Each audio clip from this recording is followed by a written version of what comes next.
pagi, jumpa kembali dalam renungan harian di Ebenezer.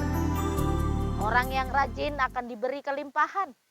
Orang yang rajin selalu menemukan jalan keluar dalam setiap persoalan. Mari kita berdoa sebelum kita mendengarkan firman Tuhan. Engkaulah kekuatan, Engkaulah sumber pengharapan, Engkau juga sumber pengetahuan di tengah-tengah hidup kami.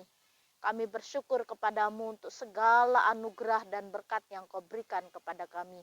Berkati kami supaya kami menjadi anak-anak Tuhan yang senantiasa mengerjakan tugas dan tanggung jawab kami sesuai dengan kehendak Tuhan.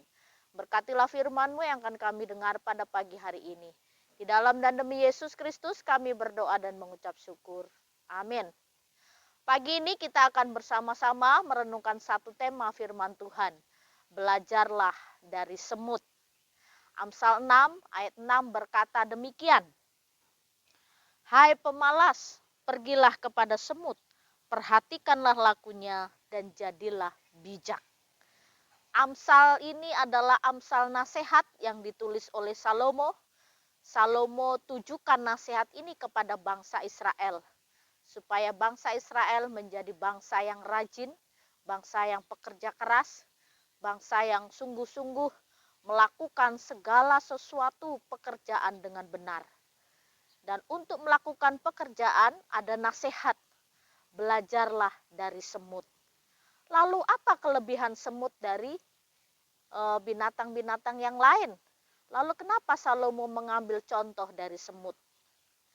Semut itu adalah bagian dari binatang serangga, macam-macam semut.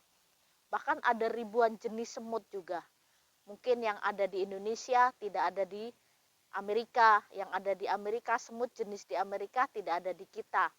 Lalu jenis semut yang ada di Israel tidak ada di kita.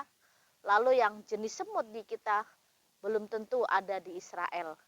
Jadi semut yang ada di Israel yang Salomo kisahkan itu semut yang agak besar. Kalau di kita mungkin rang-rang. Bukan semut merah yang kecil, agak rang-rang. Lalu semut ini mereka kan hidup garis besar, hidup mereka itu berkoloni atau berkelompok. Dan kelebihan semut, semut tidak pernah berhenti bekerja. Dia terus bekerja.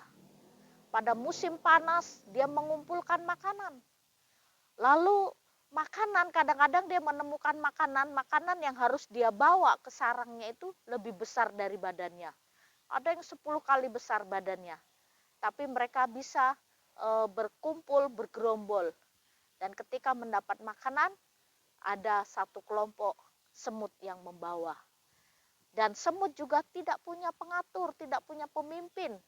Tapi mereka begitu teratur dengan baik. Lalu anehnya lagi, semut itu dia punya induk atau induk betina yang hanya melahirkan semut.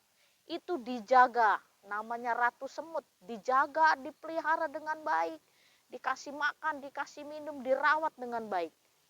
Lalu pejantan, ada jenis semut, pejantan itu umurnya tidak panjang. Tapi kalau ratu semut umurnya cukup panjang. Jadi ratu semut ini sangat dipelihara oleh semut. Lalu di antara semut-semut itu juga ada yang disebut sebagai semut prajurit, ada penjaga gudang, ada yang mempersiapkan gudang makanan. Mereka punya tugas masing-masing. Dan yang anehnya lagi, mereka tidak ada yang berebut, tidak ada yang bertengkar karena pekerjaan, dan tidak ada yang bertengkar karena makanan. Ini yang luar biasa. Semut mengerjakan secara bersama-sama. Tidak ada yang saling menyalahkan. Lalu mereka pekerja keras dan mereka rajin. Tidak ada semut yang satu rajin, satu malas. Tidak. Mereka punya kemampuan yang sama, pekerja keras. Nah, ini yang luar biasa. Sehingga ketika musim hujan atau musim salju, mereka tidak bisa keluar cari makan, tapi mereka punya persediaan makanan. Bukan hanya untuk 1 hari, 2 hari. 6 bulan mereka tidak cari makan, mereka bisa menikmati gudang makanan sudah tersedia. Ini yang luar biasa. Meskipun semut binatang kecil yang kalau kita injak tidak melawan karena tidak punya kemampuan dan kekuatan. Tapi rupanya Tuhan ciptakan semut supaya kita bisa belajar dari semut. Salomo jelaskan, hai pemalas, pergilah kepada semut, perhatikanlah lakunya dan jadilah bijak. Orang-orang yang malas, lihatlah kepada semut, belajarlah dari semut yang terus bekerja keras. Rasul Paulus katakan, kalau orang mau makan harus bekerja, dan orang yang tidak bekerja tidak usah makan. Tidak ada tempat bagi si pemalas. Nah, orang-orang yang malas tidak akan menikmati segala berkat Tuhan. Dan orang yang malas hanya mempermalukan nama Tuhan.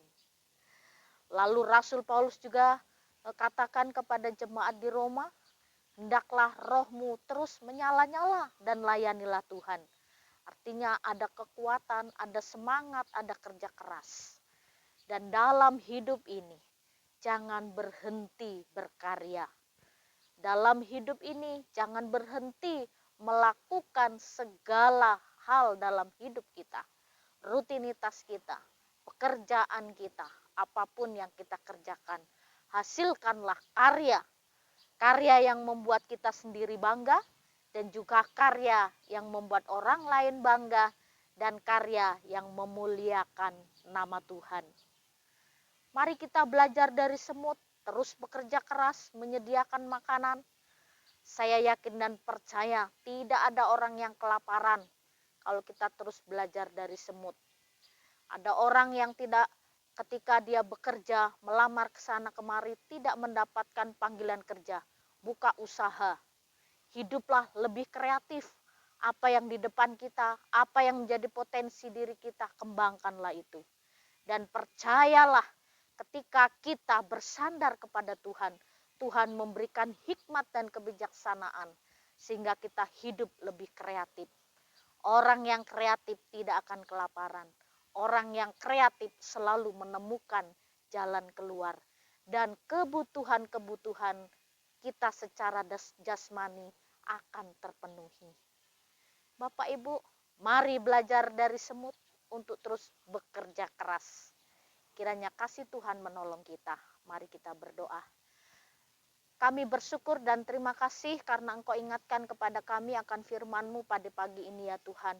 Biarlah kami terus melakukan pekerjaan, berkarya, dan juga Tuhan menghasilkan sesuatu. Bukan hanya kami mengejar keuntungan, keberhasilan, atau uang, tapi biarlah segala karya yang kami lakukan untuk kemuliaan bagi nama Tuhan. Berkati kami supaya kami rajin seperti semut. Di dalam dan demi Yesus Kristus kami berdoa dan mengucap syukur. Amin. Selamat pagi, Tuhan Yesus memberkati. Tak usah ku takut.